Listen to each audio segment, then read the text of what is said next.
As if the threat of hurricanes wasn't enough to lose sleep over, Georgia cotton producers also face an unexpected and costly threat from an unlikely pest, white-tailed deer. For years, farmers have noticed an uptick in damage, but new data confirms the scale of the problem. According to a UGA survey, deer are causing massive yield losses, impacting between 35 to 40% of Georgia's cotton fields, while inflicting up to $152 million in damage across the industry.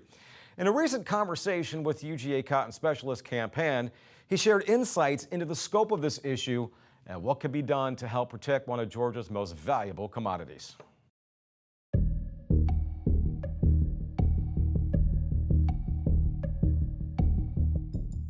Let's dive into the survey insights, if you will. Can you go ahead and explain or expand on the key factors really that contributed to deer surpassing other pests like pigweed and nematodes as Georgia's #1 economic threat to cotton? Yeah, so we did do the grower survey last winter. So it was earlier this year and even in the fall of 2023. And really the results overwhelmingly stated that growers, consultants, county agents all perceive white-tailed deer to be the #1 economic pest of cotton. And it's kind of wild. I knew it was a problem. I didn't realize it was that big of a problem, I guess, is kind of what it helped me realize. But another thing, in talking with them and in talking with some of the other specialists, that kind of specialize in pest management here on the station, is that with things like pigweeds or nematodes or any other insect pest, for the most part, we've developed really effective management strategies for those pests, and they're pretty economical. And it's something that's pretty easy for growers to put in place as long as it's done in a timely manner. They can get good control of that pest, and I think that's the one thing that kind of sets the deer thing apart is we don't have that whenever we start talking about the deer just yet. And so that's kind of the next step, I think, and that we're figuring out how bad it really is, and then moving on to what can we do to manage this problem, and how can we do it in a way that, isn't somebody staying up all night. Yeah, and expanding on that mitigation issue, with white-tailed deer populations, they're increasing due to target management programs. You looking, I guess, I don't want to say from the outside in because you're really involved in this, but how would you propose balancing wildlife conservation efforts with the need to protect crops, especially with really no traditional agronomic tools to, manage deer issues? Yeah, so one thing that we kind of looked into pretty early on was the numbers over the last 20 years of hunters, licensed hunters, and deer harvest over the last 20 years. And really, it's pretty surprising. The number of licensed hunters in the last 20 years has gone down between 30 and 40%.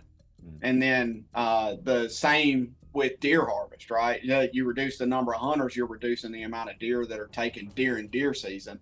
And so, I mean, deer harvest in the last 20 years are down 35 to 40%. There's only a few things that can be done, but at the end of the day, growers can't be the ones responsible for this. It's got to be a collaborative effort. Of course, there is a place for what growers are doing in terms of these depredation permits and repellents and things like that. But at the end of the day, that the hunters and the outdoor sporting industry, we all got to be working on this together.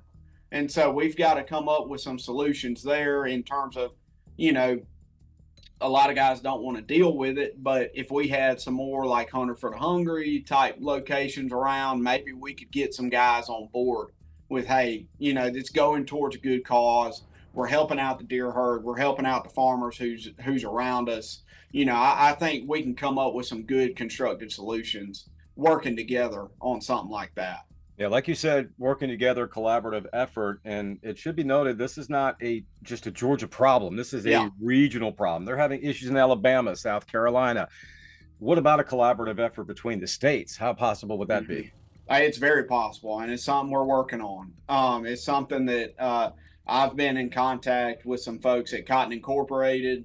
We're talking about having a kind of a regional meeting about this from Alabama up through the Carolinas, in Virginia, trying to get everybody together because everybody's working on this stuff, but we're not really working together just yet. And so if we can establish some kind of working group and say, all right, this is what we've decided, because we don't need to repeat what everybody else is doing, right? We need to be working together to find a real solution to this type stuff. And so, getting everybody in the same room, kind of hashing out what people have been working on, what's working, what's not, and then potential next steps on what we need to be doing.